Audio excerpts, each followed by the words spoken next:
সকলো ক্ষমতা আপোনাৰ ভিতৰত আছে। আপুনি যিকোনো কাম কৰিব পাৰে আৰু সকলো কৰিব পাৰে। উক্তিটো হৈছে ব্যক্তিক নিজকে আৰু নিজৰ সামৰ্থ্যক বিশ্বাস কৰিবলৈ উৎসাহিত কৰা সবলীকৰণৰ বক্তব্য। ইয়াত এই ধাৰণাটোৰ ওপৰত গুৰুত্ব আৰোপ কৰা হৈছে যে আমি যদি নিজকে বিশ্বাস কৰোঁ আৰু সেইবোৰৰ প্ৰতি ব্যৱস্থা লওঁ, তেন্তে প্ৰত্যাহ্বান অতিক্ৰম কৰি লক্ষ্যত উপনীত হোৱাৰ ক্ষমতা আমাৰ আছে।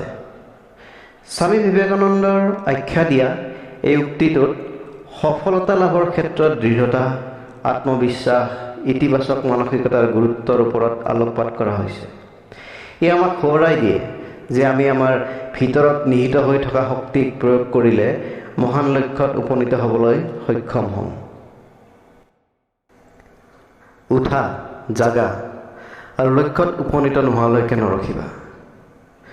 উক্তিটো হৈছে ব্যক্তিসকলক নিজৰ সপোন আৰু আকাংক্ষা পূৰণৰ বাবে অধ্যৱসায় কৰিবলৈ জনোৱা এক প্ৰেৰণাদায়ক কাৰ্যৰ আহ্বান।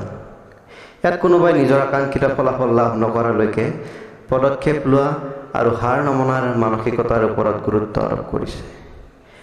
ইয়াৰ পৰা অনুমান কৰিব পাৰি যে সফলতা লাভৰ বাবে প্ৰচেষ্টা, নিষ্ঠা আৰু নিজৰ লক্ষ্যৰ অদম্য সাধনাৰ প্ৰয়োজন। মূলতঃ উদ্ধৃতিটোৱে ব্যক্তিসকলক নিজৰ লক্ষ্যৰ প্ৰতি সক্ৰিয় আৰু অটল মনোভাৱ গ্ৰহণ কৰিবলৈ উৎসাহিত কৰে। ই আমাক সোঁৱৰাই দিয়ে যে সফলতা ভাগ্যৰ কথা নহয়, বৰঞ্চ আমাৰ কৰ্ম আৰু অধ্যৱসায়ৰ ফল। যিকোনো বস্তু যিয়ে আপোনাক শাৰীৰিক, বৌদ্ধিক আৰু আধ্যাত্মিকভাৱে দুৰ্বল কৰি তোলে, তাক বিষ বুলি প্ৰত্যাখ্যান কৰক।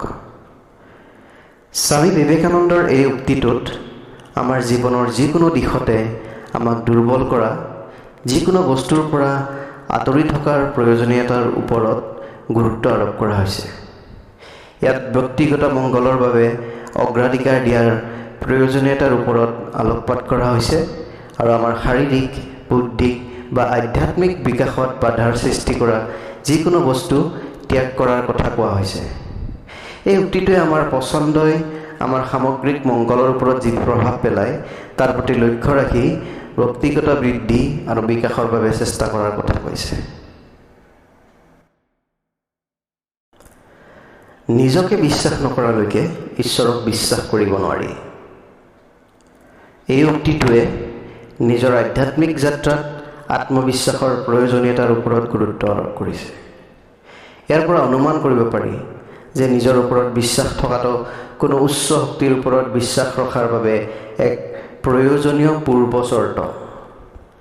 এই উক্তিটোৱে এটা সোঁৱৰণি হিচাপে কাম কৰে যে আত্মসন্দেহে মানুহৰ আধ্যাত্মিক বৃদ্ধিত বাধাৰ সৃষ্টি কৰিব পাৰে আৰু সেয়েহে ঈশ্বৰৰ সৈতে গভীৰ সংযোগ স্থাপনৰ বাবে নিজকে বিশ্বাস কৰাটো অতি প্ৰয়োজনীয়।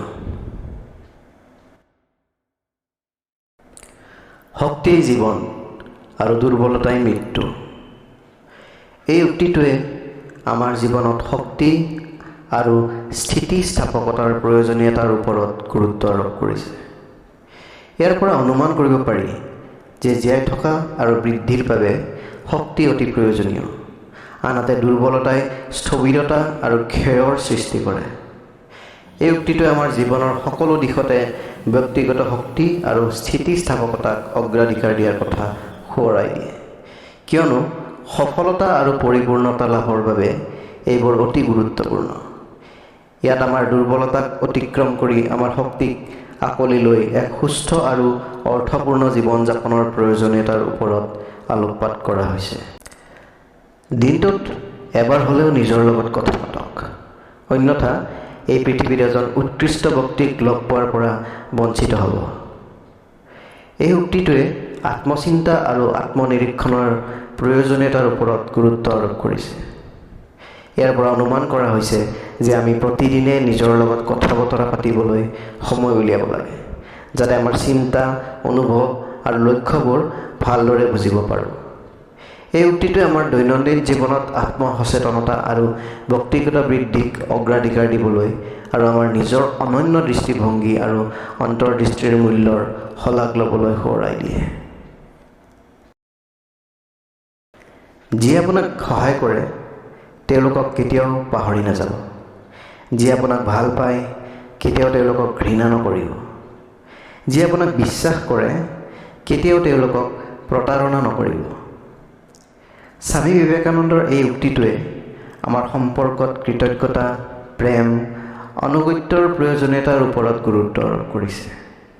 ইয়াৰ পৰা অনুমান কৰা হৈছে যে আমি সদায় আমাক সহায় কৰাসকলক মনত ৰখা উচিত, আমাক ভাল পোৱাসকলক ভাল পোৱা আৰু আমাক বিশ্বাস কৰাসকলৰ প্ৰতি আনুগত্যশীল হোৱা উচিত।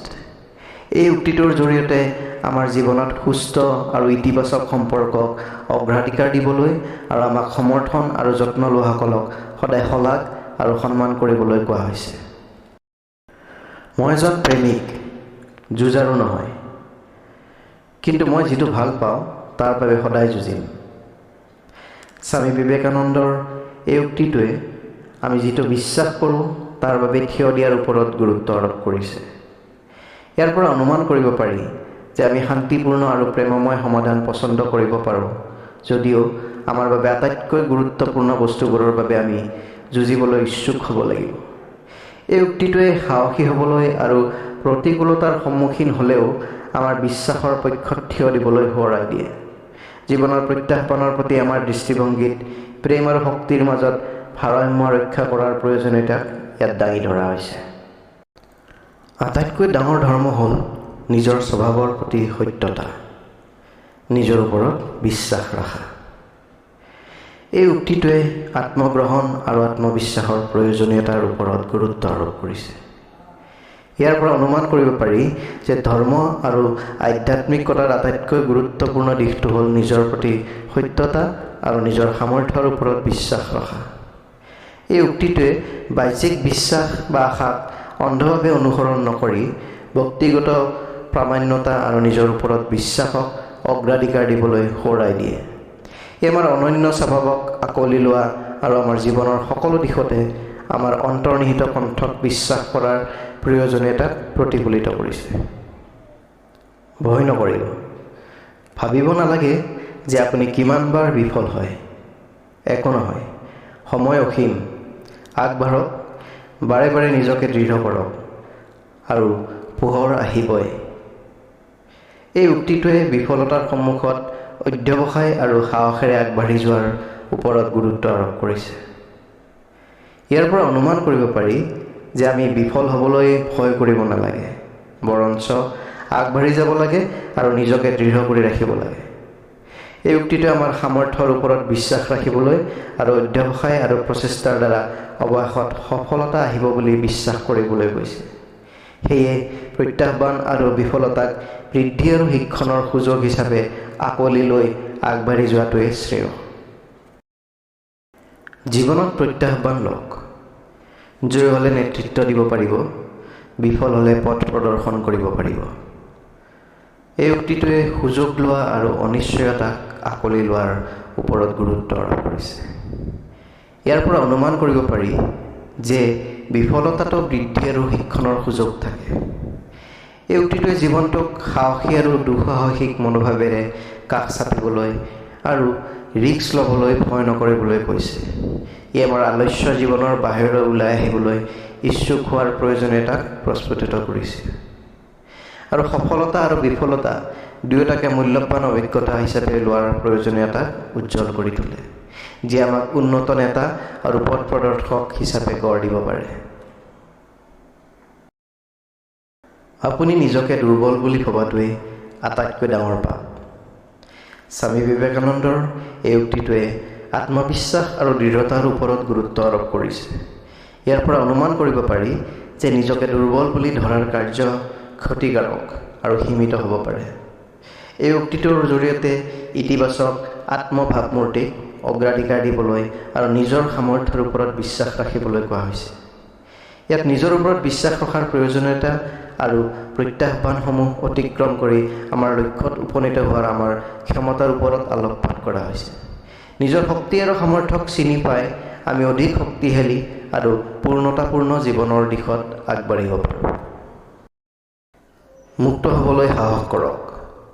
আপোনাৰ চিন্তাধাৰাই যিমান দূৰলৈ লৈ যায়, সিমান দূৰলৈ যাবলৈ সাহস কৰক আৰু সেইটো জীৱনত বৰ্তাই ৰাখিবলৈ সংকল্পবদ্ধ হওক।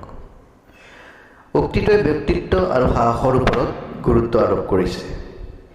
ইয়াৰ পৰা অনুমান কৰিব পাৰি যে আমি নিজকে আনৰ আশত সীমাবদ্ধ ৰাখিব নালাগে, বৰঞ্চ নিজৰ অনন্য পথত আগবাঢ়িবলৈ সাহস কৰিব লাগে। এই উক্তিটোৱে আমাৰ নিজৰ সপোন আৰু আকাংক্ষাক অগ্ৰাধিকাৰ দিবলৈ আৰু সেইবোৰৰ প্ৰতি পদক্ষেপ লোৱাৰ সাহস কৰিবলৈ সোঁৱৰণি হিচাপে কাম কৰে। অনিশ্চয়তা বা প্ৰতিকূলতাৰ সন্মুখীন হৈও ই আমাৰ ব্যক্তিত্বক আঁকোৱালি লোৱা আৰু নিজৰ অন্তৰ্দৃষ্টিক বিশ্বাস কৰাৰ প্ৰয়োজনীয়তাক প্ৰতিফলিত কৰি তুলিছে। আপুনি শুনা আৰু দেখা সকলো কথাকে কেতিয়াও বিশ্বাস নকৰিব। নিজৰ বিবেকক বিশ্বাস কৰক আৰু আগবাঢ়ি যাওক। এই উক্তিটোৱে আমাৰ অন্তৰ্নিহিত কণ্ঠ আৰু অন্তৰ্দৃষ্টিক বিশ্বাস কৰাৰ কথা কৈছে। ইয়াৰ পৰা অনুমান কৰিব পাৰি যে বাহ্যিক তথ্য বিভ্ৰান্তিকৰ হ'ব পাৰে আৰু নিজৰ বিচাৰ আৰু মূল্যবোধৰ ওপৰত নিৰ্ভৰ কৰাটো অতি প্ৰয়োজনীয়। এই উক্তিটোৱে আমাৰ নিজৰ বিশ্বাস আৰু নীতিক অগ্ৰাধিকাৰ দিবলৈ আৰু আমাৰ বিবেকৰ সৈতে কি মিল আছে তাৰ ওপৰত ভিত্তি কৰি সিদ্ধান্ত ল'বলৈ কৈছে। ইয়াত সমালোচনাত্মক আৰু বিবেচনাপূৰ্ণ মানসিকতাৰে জগতখনৰ কাষ চাপিব পৰাৰ প্ৰয়োজনীয়তাৰ ওপৰত আলোকপাত কৰা হৈছে। লগতে আমাৰ নিজৰ আভ্যন্তৰীণ প্ৰজ্ঞাক বিশ্বাস কৰা হৈছে। যিটো দিনত আপুনি কোনো সমস্যাৰ সন্মুখীন নহয়, আপুনি নিশ্চিত হ'ব পাৰে যে আপুনি ভুল পথত যাত্ৰা কৰিছে। এই উক্তিটোৰ পৰা অনুমান কৰিব পাৰি যে সমস্যাৰ সন্মুখীন হোৱাটো আমাৰ বৃদ্ধি আৰু সফলতাৰ দিশত যাত্ৰাৰ এক প্ৰয়োজনীয় অংশ। এই উক্তিটোৰ জৰিয়তে আমাৰ সন্মুখত অহা অসুবিধাবোৰক আঁকোৱালি ল'বলৈ কোৱা হৈছে, কিয়নো ই শিক্ষণ আৰু বিকাশৰ সুযোগ উপস্থাপন কৰে। আমি প্ৰত্যাহ্বানৰ সন্মুখীন হৈ অটল হোৱাৰ প্ৰয়োজন, লগতে বিশ্বাস কৰাটো দৰকাৰ যে শেষত ই আমাক য'ত থাকিব লাগে তাতেই লৈ যাব।